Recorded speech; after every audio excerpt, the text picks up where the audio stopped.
정치권 관심 뉴스들 진단해보는 나이트 포커스. 오늘은 김민수 국민의힘 대변인 그리고 김상일 정치평론가 두 분과 함께하겠습니다. 어서 오십시오. 반갑습니다. 예, 안녕하십니까. 자, 인유한 위원장의 험지 출마 처방에 국민의힘 지도부의 침묵이 계속되고 있죠. 이런 가운데 친윤 핵심 장제원 의원의 주말 행보에 여러 해석이 나옵니다. 자, 인유한 위원장은 오늘도 굽힐 생각이 없어 보이는데요. 영상으로 먼저 보고 오시겠습니다.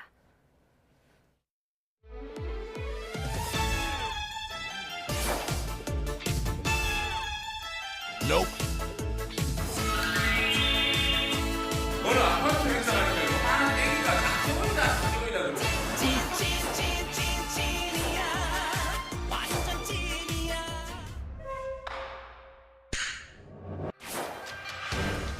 단도적으로 말씀드리면은 우유를 마실래 아니면 매를 좀 맞고 우유를 마실래 매를 좀 맞고 우유를 마실래.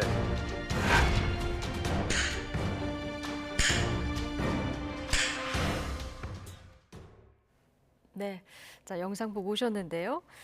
자, 여원 산악회 여원이 여의도의 으뜸이 되는 뜻이라고 하더라고요. 자, 장제원 의원의 주말 대규모 산악회 행보 보셨는데 어떤 시각으로 보셨습니까? 우선은 이게 뭐 갓을 고쳐 쓰려고 했는데 원래 고쳐 쓸 계획이었는데 때마침 오얏나무 아래를 지나갔다 정도로 보입니다. 인유한 위원장이 이제 좀 윤핵관들에 대한 험지 출마 이야기를 하고 나서 지금 이제 이 페이스북에 지금 위와 같은 사진들이 올라와서 많이 논란이 되고 있는데 제가 볼 때는 그렇습니다. 모든 정치인들이 내가 씨를 뿌린 곳에서 수확하고 싶을 것이다. 네. 이거 너무나 당연한 것이라서 이해가 가고요. 그리고 또 두 번째로는 어떤 정치인이라도 저 장면을 봤으면 부러웠을 것이다. 네. 네.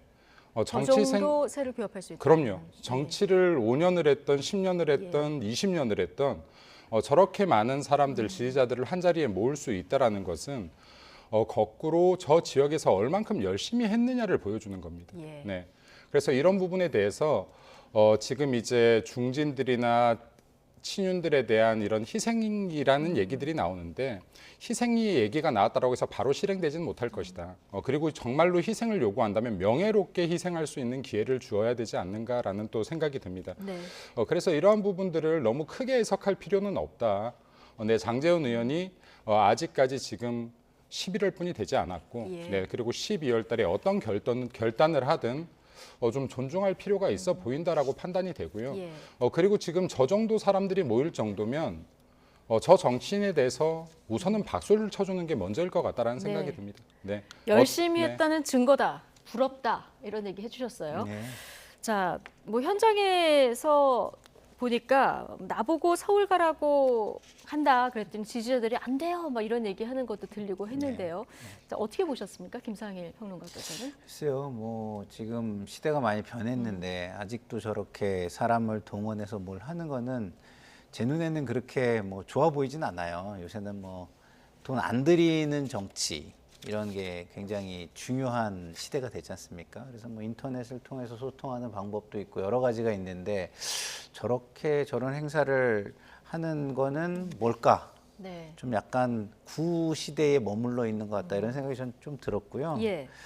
기본적으로 또 좀 위태해 보인다는 생각이 드는 게 지금 인유한 혁신위원장이 제대로 순항하지 못했을 때에 그 국민의힘 그리고 현재 정권에게 의미하는 바가 무엇일까 한번 생각을 해봐야 돼요. 네. 굉장히 명운이 걸려 있다고 보는데 장제원 의원 정도면 대통령의 측근이라고 하고 뭐 이 정권의 공신이라고 하고 하는 분인데 이런 시기에 저런 행사를 하면서 떠나지 않겠다 그리고 세를 보여준다 이런 걸 굳이 하셨어야 했을까? 떠나지 이런 않겠다는 뜻을 담고 있다.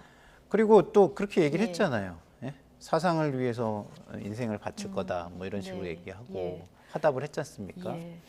그래서 제 생각에는 모르겠습니다. 이제 저게 일종의 뭐 그 반전을 위한 하나의 뭐 시나리오 중에 하나라면 예. 저는 뭐 그때 가서 박수를 쳐드리겠지만 지금 현재까지는 좀 위태로워 보인다. 이게 저의 평입니다. 예, 반전을 위한 시나리오 얘기를 해주셨는데요. YTN과의 통화에서 장제원 의원이 이거 매년 공개했던 행사고 그리고 9월부터 준비했고 최근 이슈와 무관하다 이렇게 얘기하지 않았습니까? 그러면 저런 행사하고는 좀 별개로 혁신의 권고를 받아들이고 다음 정치 행보를 좀 도모할 가능성도 있는 겁니까? 일단은요, 저 정도 인원이 예. 모였다라는 것은 준비 기간이 이 발표가 나고 나서 순식간에 이루어질 수 없는 규모입니다. 예. 그러니까 이미 사전에 이루어졌던 행보라고 보는 것이 정확할 것 같고 예. 그리고 중요한 것은 이 말을 하고 싶어요. 예를 들어서 당의 입장이 무엇이든 간에 국회의원 임기는 내년 5월까지입니다. 네, 내년 5월까지인데요. 당연히 현재 내 지역구에서 열심히 모두가 다 뛰어야 됩니다. 네, 당에서 아직 어떠한 결정이 난 바가 없고 그리고 다른 지역으로의 이동도 그리고 공천도 확정 난 바가 없는데 당연히 내년 5월까지 나를 뽑아준 그 지역에서 최선을 다해서 뛰는 것은 너무나 당연하다. 예. 이런 것들은 비난할 부분도 아니고 그 당의 입장과 다르다라고 해서 비판할 부분도 아니다. 예. 그리고 당의 입장과 다르다는 걸 보여준 것도 아니다라고 생각합니다. 당의 입장과 다르다는 걸 보여준 것도 아니다. 예정된 행사다. 자, 김상일 평론가님, 네. 인유한 위원장이 오늘 당 혁신에 역행하는 사람도 있다 네. 이런 얘기를 했는데 물론 네네. 특별한 사람을 거론한 건 아니지만 네. 장제원 의원도 여기 포함된 걸까요? 그러니까 그 통합에 뭐 거스르는 사람도 있죠. 네. 예, 뭐 지금 생각할 때 예. 그리고 그 다음 희생에 거스르는 사람도 있죠. 예, 그러니까 지금까지 인유한 위원장이 굉장히 이슈를 장악하고 끌고 가고는 있지만 본인의 성과가 안 나오는 부분에 대해서는 조금 답답해하기 시작을 했다라는 생각이 좀 들고요. 예.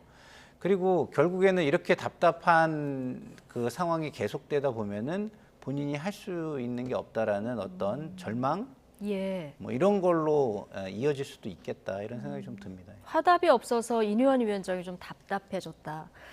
오늘 우유 마실래, 매 맞고 우유 마실래 이 발언이 굉장히 화제가 됐는데 자, 의사는 약을 강요하지 않지만 생사가 갈릴 때는 강제로 먹이기도 한다. 그러면서 이 따라오지 않으면 다음 주쯤에는 이제 특단의 대책이 나올 거라고 얘기하지 않았습니까?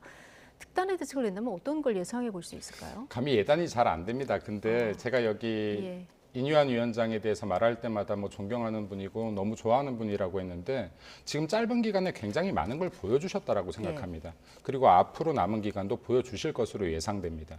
근데 단지 이게 어떠한 아직 혁신안이 제대로 올라간 게 아니지 않습니까? 예. 네, 지금 최고위에 올라간 상태가 아니라 1차적으로 언론에 보도된 정도인데 조금만 기다려 주시면 예. 좋지 않을까. 더 좋은 기대했던 것보다 더 좋은 그림들도 나올 수 있다. 근데 계속 기다리겠다라고 얘기하다가 오늘은 좀 압박 강도를 높인 거거든요. 네, 그런 것 같습니다. 근데 이제 이게 아직 11월이거든요. 여든 야든 11월에 이러한 결단들이 나온 적은 결코 많지 않습니다. 네. 그리고 지금 실제로 이러한 얘기들이 나올 때 가장 많이 흔들리는 건 지역구의 당원들이거든요. 지지자들입니다. 그리고 어떠한 이야기가 나오더라도 내가 이 지역구를 지켰던 사람으로서는 이분들을 계속 단단하게 결속할 필요가 있는 것이죠. 네. 그래야 위치가 바뀌었을 때도 우리 당 어떤 후보에게라도 이 세력들이 승계될 수 있는 것이지 여기에서 당원들까지 흔들려서는 안 된다라고 봅니다. 네. 혁신위 임기가 2달이죠. 네, 원래 2달이었습니다. 원래 2달. 예. 그러니까 마음이 좀 급해지기도 할 것도 같은데요. 예. 자, 이건 인유한 위원장 개인과 관련된 질문인데 네. 오늘 수행실장이 누구냐 봤더니 이성원 서대문 구청장의 아들이다 이런 보도가 나왔습니다. 네. 자, 이성원 구청장 하면 서대문 갑에서 지금 오래 우상호 했죠, 의원하고 정치를. 핑퐁 네. 주고받으면서 이제 그렇죠. 국회의원 계속하고 네. 이번에는 우상호 의원이 하면서 이제 서대문 구청장을 한 그렇죠. 서대문 지역에서는 굉장히 영향력이 있는 인물이다 네. 보니까 그분의 아들이 수행실장으로 들어온 점 그리고 네. 인유한 위원장이 세브란스 병원에서 근무를 했기 때문에 여기도 네. 서대문 아니겠습니까? 네. 서대문 총선 출마설을 다시 불거졌거든요. 오늘 다 내려놨다 이렇게 다시 얘기했습니다만 네. 가능성 남아 있을까요?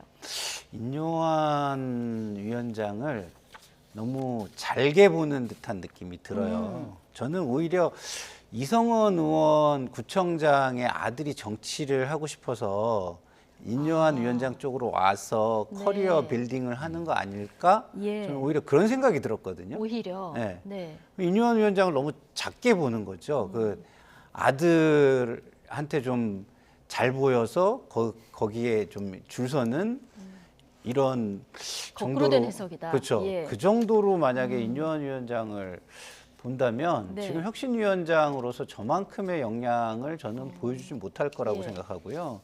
그리고 본인이 이야기한 게 있는데 본인이 그걸 뒤엎고서 희생이라는 말을 얼마나 많이 강조했습니까? 예. 근데 그리고 그 희생이 자기로부터 되는 것이기 때문에 이제는 자기가 혁신의 중심이기 때문에 다 지나간 얘기고 그건 더 이상 이제 얘기가 되지 않는다, 다 내려놨다라고 얘기했는데 그걸 뒤엎는다라고 하면 앞으로 인현 위원장은 어디 가서도 환영받지 못하는 사람으로 전락할 수도 있다는 거를 본인이 잘 알 거예요. 근데 서대문 갑 한석을 위해서 당에서 만약에 예. 전략적으로 요청을 계속한다, 삼고초를 한다. 그래도 국민들한테 예. 그게 피부에 와닿을 정도의 뭐가 있기 전에는 인요한 위원장을 바라보는 시각이 좋을 수는 저는 없을 것 같고. 지금 희생을 강조했기 때문에. 그렇죠. 그리고 본인도 그 정도는 너무 지금까지의 그 워딩으로 보면 잘 알고 있지 않을까. 그리고 그거와 다른 모습을 보여줬을 때의 국민들의 실망감. 아이고, 당신도 별 수 없구만. 이 실망감을 본인이 모를까? 저는 알고 있다고 보거든요. 예. 예. 자, 인요한 위원장이 친윤계 험지 출마 여기는 압박 수위를 높이는데 이준석 전 대표에게는 오늘도 이렇게 손을 내미는 발언을 했습니다. 당에 돌아와서 자, 중책을 맡아달라는 그런 뜻을 계속 내비치고 있는 이런 상황인데요. 이준석 전 대표는 대통령이 직접 총선 중책을 부탁을 해도 나는 당으로 돌아가지 않을 것이라는 뜻을 오늘 또 내비쳤거든요. 이준석 대표는 당으로 돌아올 생각이 전혀 없는 걸까요? 제가 볼 때는 아직 반반이라고 봅니다. 아직 반반이라고 보십니까? 왜냐하면 예. 당으로 돌아올 마음이 아예 없다면 돌아가지 않는다라는 아주 명확한 발언을 할 것이고요. 뭐 예. 56%다, 57%다 이런 표현들을 하지 않을 것이라고 예. 보고요. 그리고 이준석 대표가 직접 발언했지만은 당에 무게 있는 어떠한 사람이 날 찾아오거나 제안을 한 적이 없다라는 네. 말을 명확히 했는데요. 예. 이 부분에 대해서는 되려 좀 명확한 제안을 할 거면 해줘라. 무게감이 있는 사람이, 그 말에 무게가 있는 사람이라는 이야기가 될 수도 있을 거라고 생각이 거꾸로 들고요. 해석하면 그렇게도 네. 해석할 수 있다. 그리고 지금 이제 사실 정치 언어라는 걸 저도 다 이해하지 못하지만은 56%, 57%, 58%, 네 이거는 좀 웃기는 얘기다. 오늘이 58%로 이제 오늘 58%째인가요? 59%째인가요? 저도 잘 예. 모르겠네요. 근데 이러한 부분들을 계속해서 이야기하고 있는 것은 아직까지도 흔들리는 마음이 있다. 당연히 불안할 것이고요. 네, 예. 그렇게 생각됩니다. 자, 이준석 전 대표는 자, 이준석계라고 불리는 천하용인 4명과 주말에 또 회동을 했죠. 이 자리에 있었던 이긴 경기도 의원이 오늘 이런 말을 했습니다. 듣고 오시겠습니다. 이준석 전 대표한테 네. 그 공천권을 할애해주고 비대위원장직을 줘야 된다 이런 얘기들 하는데 네, 실제로 제가 알고 있기로는 대표한테 그런 여러 경로로 예. 그런 제안을 한 것으로 알고 있고요. 용산 대통령실 내지는 국민의힘 뭐 지도부의 측근이나 뭐 주변인들 통해 가지고 예예. 이런 제안이 있었던 걸로 알고 있는데, 네. 근데 그게 어떻게 보면 더 나쁜 거죠.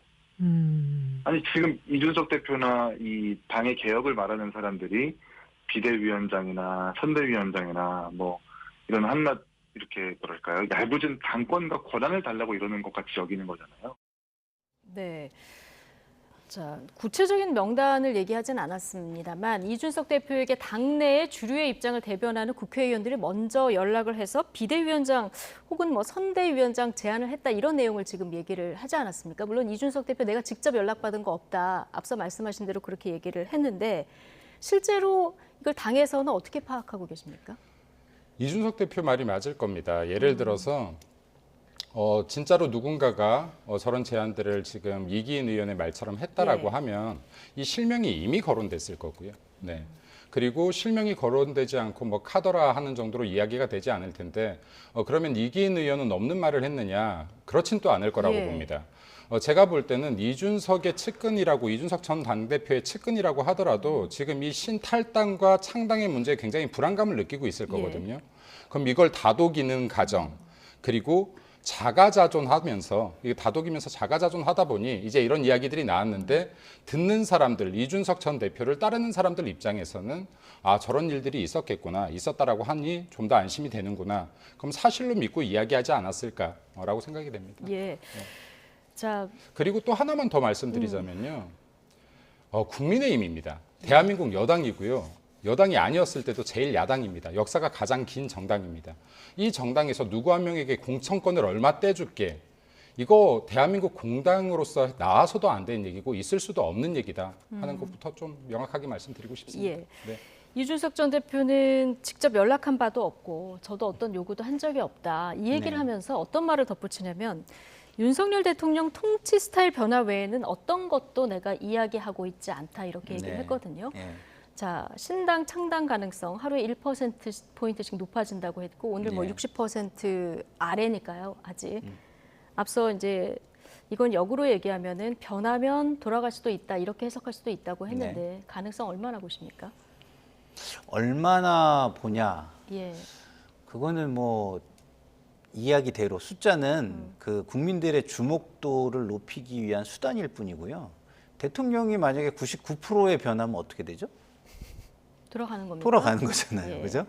그러니까 대통령의 변화, 그러니까 본인이 지향하는 정치, 뭐 이런 것들이 중요하지. 지금 그 외에 뭐 자리를 나눈다든가 권한을 나눈다든가 뭐 네. 공천에 자기 사람을 심는다든가 이런 건 나한테 중요하지 않다라는 걸 명확히 하고 있는 것 같고요. 이준석 대표는 제가 볼 때는 지금 이준석 대표가 정치는 굉장히 잘하고 있다고 저는 봐요. 왜냐하면 국민들이 원하는 부분을 잘 짚어요. 지금 양당에 대한 혐오, 대결 정치에 대한 어떤 종식에 대한 갈망, 중도층 목소리를 들어주기를 원하는 어떤 이런 갈망, 이런 것들을 잘 정치권에서 지금 어젠다화하고 있거든요. 예. 그리고 정책이나 이런 것도 보면은 굉장히 그 실용적인 정책에 대해서 굉장히 좀 아이디어가 굉장히 탁월한 부분이 있어요.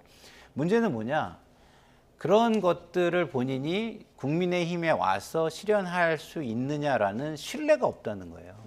그러니까 국민의힘에 그만한 사회적 자본이 갖춰져 있지 않다라는 거죠. 그러려면 그 사회적 자본을 갖추려면 뭔가 거기에 그만한 뒷받침이 있어야 되는데 그것은 대통령의 공개적인 어떤 천명 내지는 뭐 그 공개적인 어떤 행보를 통해서 약간 어떤 흔들리지 않을 수 있는 어떤 방향성의 착근, 안착 뭐 이런 게 있어야 되지 않을까 뭐 이런 것들을 좀 이야기하고 있는 거고요. 그게 안 되면 저는 이제 신당으로 가는 수순일 것이다 이렇게 생각합니다. 변하지 않으면 신당으로 네. 가는 건 수순일 것이다. 자, 앞서 이제 천하용인 네 분하고 회동을 한 모습 전해드렸는데 이분들은 다 개별적인 정치적 상황이 있지 않습니까? 천하용인 네 분은 만약에 이준석 전 대표가 신당을 만든다고 하면 바로 합류를 할까요? 대다수는 합류할 것이다라고 생각됩니다. 예. 네, 신당을 만든다면. 네. 허은하 의원 같은 경우는 이제 비례이기 때문에 네, 어쩔 예. 수 없죠. 어쩔 수 없다. 네. 이걸 버리고라도 합류할 네. 것이다. 이렇게 전망을 하시는 뭐 거군요. 그 시기의 차이는 네. 있겠지만은 어찌 됐든 이준석 대표와 당장은 그러니까 내년 총선까지는 결을 같이 하지 않을까 생각됩니다. 예. 네. 자, 그러면 이준석 전 대표가 신당을 만들면 파급력이 얼마나 될까? 이건 정말 갑론을박이더라고요. 여권 안팎에서도 극과 극의 해석이 나왔는데요. 두 분의 발언 듣고 오시겠습니다. 이준석 신당 만들면 뭐 몇 석 못 가진다, 한 석도 안 될 거다. 저는 그건 중요한 건 아니라고 봅니다. 이준석, 유승민 두 사람이 우리 당과 함께하지 않고 다른 길로 갈 경우에는 저는 뭐 한 4, 50석 이상이 날아갈 수 있다. 과반이 될 수 있는데 100석이 안 될 수도 있다. 경우에 따라서는. 이준석 대구 뭐 출마 안 합니다. 홍준표 시장이 오랜만에 했던데 예. 대구에 이준석 오면은 제일 반기는 사람이 조영 의원 내 지역으로 와라. 현직 의원들은 이준석 제발 내 지역에 오기를 바란다. 그런 분위기예요. 왜 그렇죠? 이준석 바람이 없다니까요. 바람이 대구에 그러고 없다. 대구 경북에서 이준석을 지지해 줄 수 있는 사람 몇 명 되겠습니까? 네. 한 분은 대구에서 이준석 바람 없다 이렇게 얘기를 하시고 하태경 의원은 네. 유승민, 이준석 함께 안 하면 지금 네. 여당에서 40~50석이 날아간다. 꼭 네. 함께 해야 된다. 이런 전망이거든요. 네. 저는 네. 뭐 하태경 의원이 굉장히 현실적인 진단을 하고 있다고 보고요. 조원진 의원은 네. 뭐 그거와 어떤 연관성, 자기 이해와의 연관성이 많지가 않잖아요. 그렇기 때문에 그냥 이준석 전 대표가 그렇게 크는 게 달갑지 않으셔서 저렇게 좀 얘기하시는 것 같다라는 생각이 좀 예. 들어요. 왜냐하면 이준석 전 대표는 제가 볼 때는 정치적인 현실입니다. 현실. 분명히 대표하는 계층이 있고 지지세가 있고 예. 그다음에 이슈를 주도하는 역량이 존재해요. 그러면 그런 것들이 지금 얼마나 영향이 있느냐? 그건 저도 모르죠. 예. 그렇지만 그것들이 분명히 어떤 바람을 타거나 어떠한 그 계기와 싱크로나이즈가 될 때에 네. 파괴력을 분명히 가질 수 있는 그런 가능성은 열려 있기 때문에 그 바람이 미풍으로 끝날 수도 있으나 갑자기 태풍으로 발전할 예. 수도 있다라고 저는 생각을 합니다. 미풍이 될 수도 있고 태풍이 될 수도 있고 그건 이제 정치적 상황이나 변수에 따라서 달라질 그렇죠. 수 예, 환경에 있는 따라 좀 달라진다고 있는 봐요. 건데 어쨌든 대구 경북에서의 경쟁력, 김종인 위원장, 홍준표 대구시장도 전망이 엇갈리는 이런 상황 아니겠습니까? 그런데 이게 미풍이 됐든 태풍이 됐든 미풍이라 하더라도 여당 입장에서 보면 여당이 본인이 당선되거나 신당이 잘 되진 않더라도 국민의힘 의원들에게 좀 불리한 상황을 만드는 건 맞잖아요. 우선은 이렇게 예. 봅니다. 그러니까 이게 미풍까지 다 신경 쓰다 보면 네, 정말로 돛의 방향을 정하는 큰 바람을 신경 못 쓸 수도 있다라고 생각됩니다. 예를 들어서 이준석 대표 분명히 이슈를 만드는 정치적 능력이 있고 그리고 젊은 나이에 정말 뛰어난 역량을 가졌다고 모두가 평가했던 사람입니다. 그런데 지금 이제 신당을 이야기하는 지금 이 과정에서 예. 민주당의 의원들도 오케이, 정의당의 의원들도 오케이, 누구나 오케이라고 하면 정말 이 정당이라는 정치 이념에 대한 결사체를 모으는데 국민을 위한 정책, 뚜렷한 정책이나 방향성 하나 없는 정당, 그리고 이념조차도 일치하지 않는 정당, 단지 공천에 불안한 사람들 다 모여라 하는 잡탕 같은 정당인데 지금 현재로서는 이것을 보고 과연 국민들이 기존처럼 감동을 느낄 것이냐. 예. 지금 이 모습대로라면 감동을 결코 느끼지 않을 것이다라고 생각이 들고요. 예. 하태경 의원이 뭐 40~50석이 날아갈 수도 있을 것이다. 저게 요즘 것들 연구소라는 이제 그 청년 포럼에서 이제 나온 말인데 이게 2020년 총선 지나고 6월에 출범했던 조직인데 친유승민 의원의 청년들이 많이 대거 예. 포함된 이제 단체로 이제 뭐 하태경 의원이나 이준석 대표, 전 대표 그리고 허은하 의원, 뭐 김웅 의원, 황보승희 의원 등이 같이 출범했던 이 청년 단체입니다. 네. 그럼 이제 이런 것들이 지금 오늘도 이런 포럼들을 통해서 이준석 대표가 사라졌을 때 이 공백 상황을 크게 만드는 것들도 있다. 네. 그러니까 정치적 목적도 여기에 있다라고 예. 판단이 됩니다.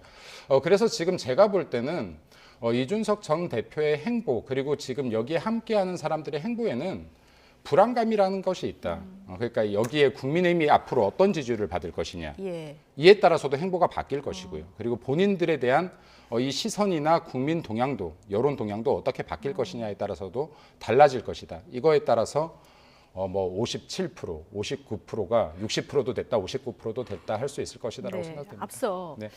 대통령의 변화 혹은 본인이 이제 네. 이준석 전 대표가 정책의 아이디어도 많은데 네. 이런 정책들을 국민의힘에서 네. 실현할 수 있을까에 대한 믿음이 좀 없는 것 같다는 말씀, 그렇죠. 그런 취지의 네, 말씀을 네. 해주셨는데 그렇다면 네. 금태섭 전 신당을 네. 합류를 만약에 신당을 같이 만든다고 하면 네. 지향점이 다른 부분에 네. 꽤 있지 않습니까? 네. 지금까지 걸어온 행보를 봤을 네. 때 이원 합류가 가능할까요?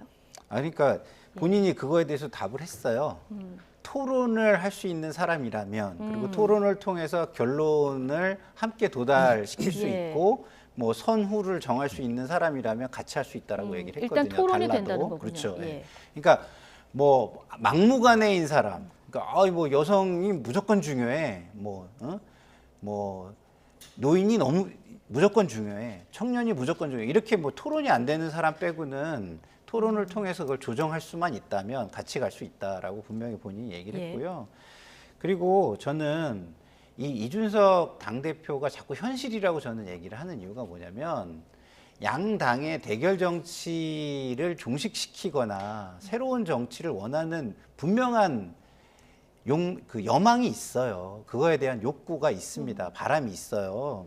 근데 지금 양당이 혁신을 하겠다라고 하기 때문에 바라보고 있는 사람들이 있는 거거든요. 근데 만약에 거기에서 실망을 느낀다, 그러면은 저는 분명히 그 실망한 사람들이 어디론가 심판의 표를 던질 수 있다라고 봅니다. 투표장에 안 나온다면 모르지만 어쨌든 바람이 불어서 나온다면 그 실망에 대한 표출은 저는 있을 거라고 봐요. 그러면은 어쨌든 중도층 30%는 어쨌든 어떻게 될지 모르는 거 아니겠습니까? 그리고 합리적인 보수, 합리적인 진보층도 어떻게 될지 모르는 거예요. 그래서 제가 그 변수가 있지만 이게 태풍이 될 수 있다라고 하는 거는 저는 그래서 인요한 혁신위원장을 굉장히 유심히 보고 있는 겁니다.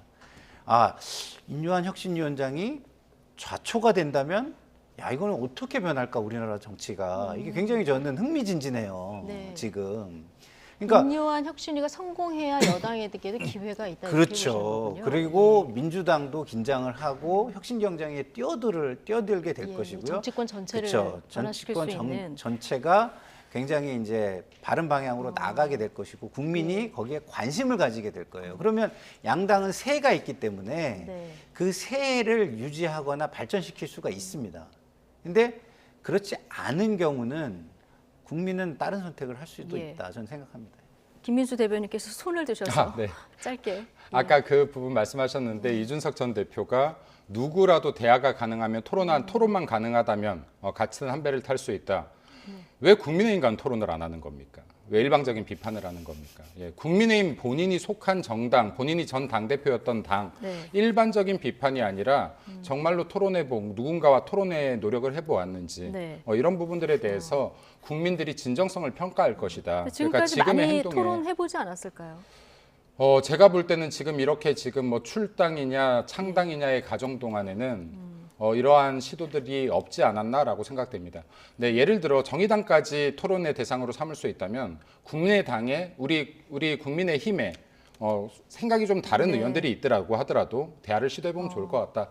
네, 알겠습니다. 라는 말씀. 근데 저는 여기에는 이견이 좀 있어요. 왜냐하면 소셜 캐피탈이라는 게 뭐예요? 사람들이 예측 가능성을 가지고 행동을 할 때 그게 전부 다 안전해야 되는 겁니다. 예를 들어서 신호등이 파란불에 건널 수 있는 거는 그 사회 자본이 동작을 하기 때문이에요. 근데 파란불에도 차가 막 지나간다면 파란불에 건널 수가 있어요? 죽으려고? 할 수가 없잖아요. 그러니까 지금 이준석 전 대표 입장은 뭐냐면 이미 국민의힘에서 본인이 바라보는 예측 가능성이 다 무너진 거예요. 본인이 숙청당했잖아요. 그게 제도가 정말 이렇게는 동작해서는 안 되는 방식으로 숙청을 당한 거예요. 그렇기 때문에 본인 입장을 바꿔놓고 생각하면 아니 그동안 토론을 하려고 본인 주장을 하다가 숙청을 당했는데 어디다 대고 얘기를 하죠?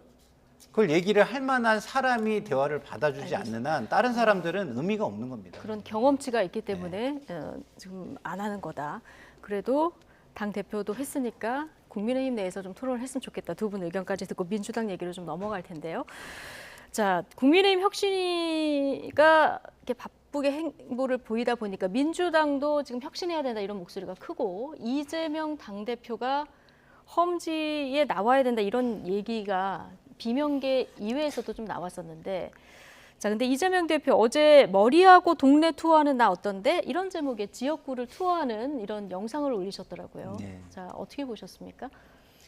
그래서 일단은 뭐 이것도 시나리오라면 좋겠지만 지금 현재 보여지는 거는 안 하겠다는 뜻으로 보이죠. 예? 뭐 예를 들어서 그렇게 하실 분이 저렇게 뭐 유튜브에 저걸 올리면서 그 조용히 개항에 그대로 출마하겠다 이 뜻을 보여준 거라고 조용히 보십니까? 지역구를 다질 수도 있고 지역구를 챙길 수도 있잖아요. 근데 굳이 유튜브에 저렇게 올렸다는 것은 또 지금 현재까지로만 보면은 그러니까 예를 들어서 반전을 위해서 이렇게 빌드업이라면 그럴 수도 있어요. 반전을 위한 빌드업이라면 그럴 수 있지만 그게 아니라면 뭐 저것은 뭐 그 자리에 그대로 있겠다라는 것이기 때문에 별로 그렇게 좋아 보이지는 않는다는 생각이 들고요.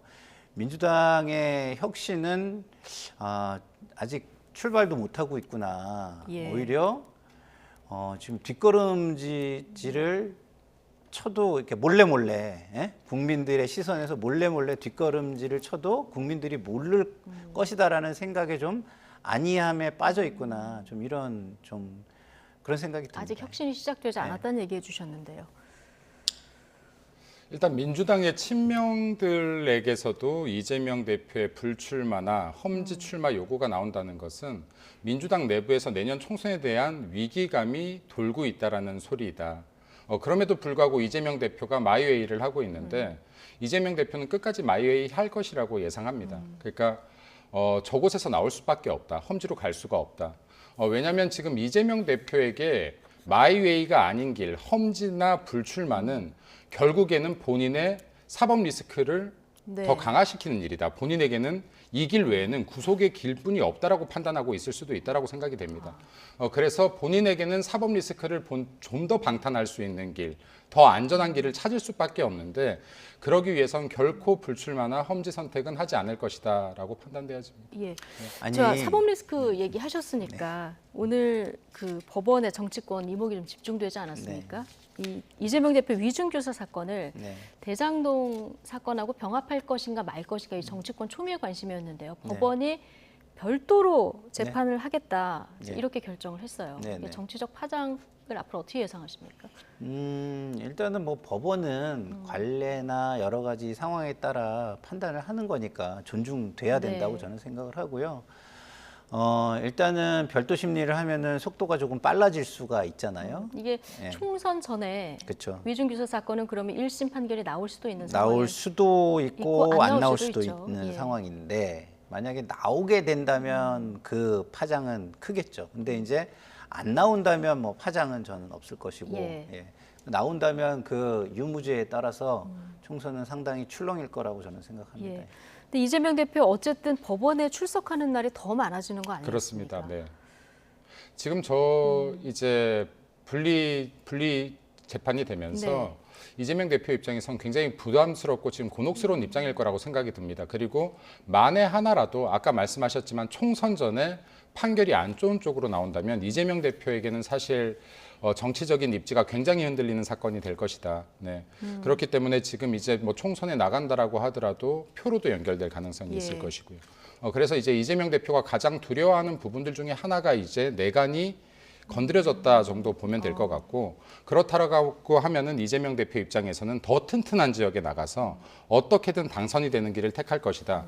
그런 차원에서 아까 제가 험지 출마나 불출마는 결심하지 못할 것이다라고 말씀드렸습니다. 그래서 개항을 해 나올 것이다. 뭐 이유 분석은 다르셨지만 개항을 해 근데 나올 것이다. 저는 계속해서 드리는 말씀이 좀 이렇게 어느 당이든 같은 잣대로 얘기했으면 좋겠어요. 국민의힘은 지금 결심을 못하는 사람들한테 기다려달라 이러고 이재명 대표도 반전이 있을 수 있죠. 그래서 결국엔 국민의힘이 잘하는 모습을 보여서 그 위기감을 느끼면 이재명 당대표도 저는 결심할 거라고 봐요. 좀 잘 좀 해주세요. 앞서 장제원 의원도 이제 불출마를 위한 뭐 빌드업일 수도 있다 이런 얘기 해주셨는데 같은 잣대로 좀 얘기를 해줬으면 좋겠다는 의견 주셨고 자 김종민, 이상민 그리고 이원욱, 조응천 이 네 분 당에 대해서 쓴소리를 이제 나와서 개별적으로 했었는데요. 여기 윤영찬 의원까지 해서 5분이 원칙과 상식이라는 모임을 출범한다 이런 보도가 나왔습니다. 이제 개별 행동하던 것을 이거를 공동 행동에 나서겠다 이런 입장인데요. 어떻습니까? 당내 처음에 투쟁을 하지만 경우에 따라서는 탈당이라던가 제3신당에 합류할 가능성도 클까요? 그러니까 이 모임은 제가 알기로는요.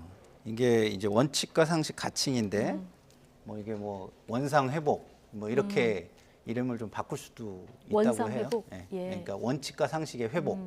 그러니까 민주당의 옛 모습으로 돌아가자 이런 거죠.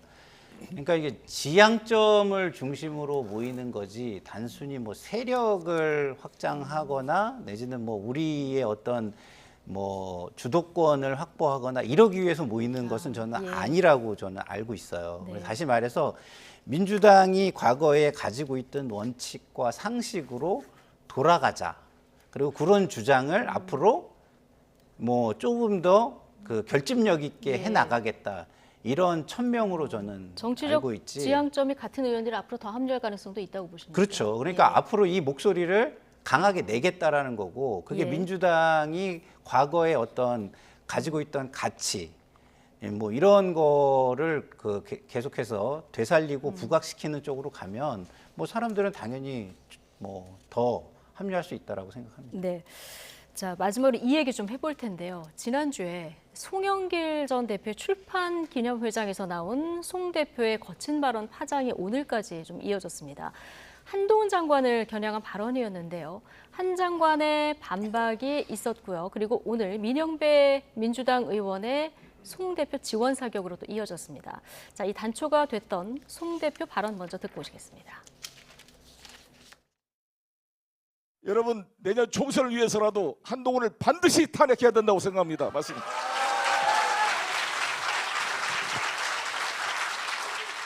이런 건방진 놈이 어디가 있습니까? 이 어린 놈이 와가지고 국회에 와서 이 300명 지보다 인생 선배일 뿐만 아니라 한참 검찰 선배 놈들을 조롱하고 능멸하고 이런 놈을 그대로 놔둬야 되겠습니까? 이게 내가 이 물병이 있으면 물병으로 머리를 던져버리고 싶은데 말이에요. 굉장히 이제 거친 표현이 나와서 오늘까지 좀 파장이 좀 이어지는데, 자, 뭐 송영길 대표 입장에서는 이재명 대표에게 이제 지역구도 넘겨주고 선당후사도 하고 그랬는데 지금 돈봉투 사건으로 수사를 받고 있는 이런 입장이고 검찰은 좀 부르지도 않고 이런 상황이다 보니까 굉장히 화가 많이 나신 것 같아요. 어떻게 들으셨습니까? 우선 51살의 한동훈 장관에게 어린 놈이라는 표현을 썼다라는 것 자체에서 마음속으로 얼마나 20, 30, 40대들은 무시하고 있을 것인가. 어린 놈보다 한참 밑으로. 네. 이러한 분들이 전 당대표를 역임했다라고 하면은 청년들에게 대한 마음 역시 진심일 수 있을 것인가 하는 생각이 들고요. 그리고 또 본인의 돈봉투 사건에 대해서도 고작 이런 사건으로 정도로 표현할 수 있다라고 한다 그러면 대한민국의 법을 또 얼마나 무시하는 것인가 하는 생각도 듭니다. 그래서 지금 이제 사실 민주화의 뒤에 숨어서 정말로 반미나 종북을 외쳤던 지금 86세대들 그리고 노동자들의 권익 뒤에 숨어서 1% 상위 노동자들과 결탁해서 본인만 가시를 가져갔던 이런 86세대 사람들, 이분들이 지금 정치계에 남아있다라고 봅니다. 네. 그래서 진짜 그때 당시에 민주화를 위해 노력하셨고 그리고 노동계를 위해 노력하셨던 분들은 지금 본인들의 자리에서 여전히 열심히 뛰고 계신데 지금 이러한 일부 86세대들을 정말 욕먹이는 분들이 정치권에 남아서 대한민국이 앞으로 가는 길을 발목을 잡고 있다고 생각합니다. 이분들이 먼저 민주당이나 국민의힘을 위해서가 아니라 대한민국을 위해서 좀 불출마 선언을 해주셨으면 이제 그 시기가 오지 않았나라는 생각이 듭니다. 네. 모든 국민이 다 이 발언들을 보고 심해도 너무 심하다라는 생각할 것 같습니다. 예. 네. 한동훈 법무부 장관도 어릴 때 운동권 했다는 것 하나로 시민들 위해 도덕적으로 군림한다. 정치를 후지게 만든다. 이렇게 비판을 바로 했고요. 거기에 이제 민영배 의원이 오늘 한동훈 같은 XS 이거는 뭐 알아서 해석하라고 이렇게 또 남기면서 좀 사그라들 때쯤 다시 한번 또 불을 붙이는 이런 상황이 됐는데 어쨌든 송영길 대표의 당시 출판회장에서의 발언은 좀 부적절하다는 지적이 많고요. 이거는 부적절한 정도가 아니죠. 아니고, 김상일 평론가께서도 그렇게 얘기하실 것 같았습니다. 이게 지만 수사 때문에 너무 화가 나서 그런 걸까요? 아니면 그러니까 너무 좀 거친 표현이 나오다 보니까 이게 총선 불출마 선언하지 않았습니까? 근데 총선을 출마하기 위한 어떤 전략적인 도발 아니냐 이렇게 해석하시는 분들도 있는데요. 어떻게 보십니까? 어느 쪽으로 해석을 해도 가능성은 저는 존재한다라고 보고요. 일단은 저런 행동 자체가 제가 볼 때는 공인으로서는 정상적이지 않잖아요. 그러니까 뭐 사적으로는 친한 사람하고 가서 소주 한 잔 마시면서 할 수 있어요. 근데 저는 출판 기념회장이에요. 그렇죠. 다른 사람들이 다 있고 듣고 있고 그런 자리잖아요. 자, 저렇게 하면 좀 마음이나 감정은 좀 시원하겠죠. 하지만 국민들, 저것을 보고 있는 국민들은 어떨까요? 일단 불편하기도 하거니와 그리고 국민들 중에서 나도 좀 약간 일탈을 하고 싶은 사람한테는 충분한 핑계가 됩니다. 아, 저렇게 잘 나가는 사람, 저렇게 힘 있는 사람들도 저러는데 뭐 나는 왜 하면 안 돼? 제가 뭐 지난 방송에서도 말씀을 드렸지만 제가 가장 힘들 때가 어느 때냐면 이렇게 운전을 하고 있는데 차들이 앞에 와서 막 껴들 때예요. 그럼 그거 보고 있으면 어떤 생각이 들죠? 아, 진짜 이거를 참고 그냥 계속 가야 되나? 아니면 나도 껴들어야 되나? 그래서 결국은 껴들어야 되냐의 유혹에 계속 빠지게 되는 겁니다. 그러니까 공인들은요, 그 껴드는 일, 제도를 벗어나는 일, 내지는 어떤 상식을 모범에서 벗어나거나 도덕에서 벗어나는 일, 윤리에서 벗어나는 일, 이런 거 하시면 안 됩니다. 그런 거 마음껏 하시려면 그냥 집에 돌아가셔가지고 그 민간인으로서, 자연인으로서 하셨으면 좋겠다, 이런 생각이 듭니다. 오늘 굉장히 강하게 비판해 주셨는데 송영길 전 대표가 뭐 정치적 위상이 굉장히 큰 분이기 때문에 그렇죠. 이 공적 위치를 감안해서 발언을 해야 근데 된다. 저는 이 이야기는 뭐 일단은 그 약간 욕설을 하셨기 때문에 우리 송영길 전 대표께 좀 더 강하게 드리지만 그거보다 조금 약한 강도로는 한동훈 장관께도 저는 똑같이 드리고 싶어요. 네, 민영배 의원도 마찬가지입니까? 그건 민영배 의원은 송영길 전 대표보다 더 저는 강한 강도로 말씀을 드려야 된다고 생각합니다. 네, 자 오늘 두 분 말씀 여기까지 듣겠습니다. 나이트 포커스 김민수 국민의힘 대변인, 김상일 정치평론가 두 분과 함께했습니다. 감사합니다. 고맙습니다. 감사합니다.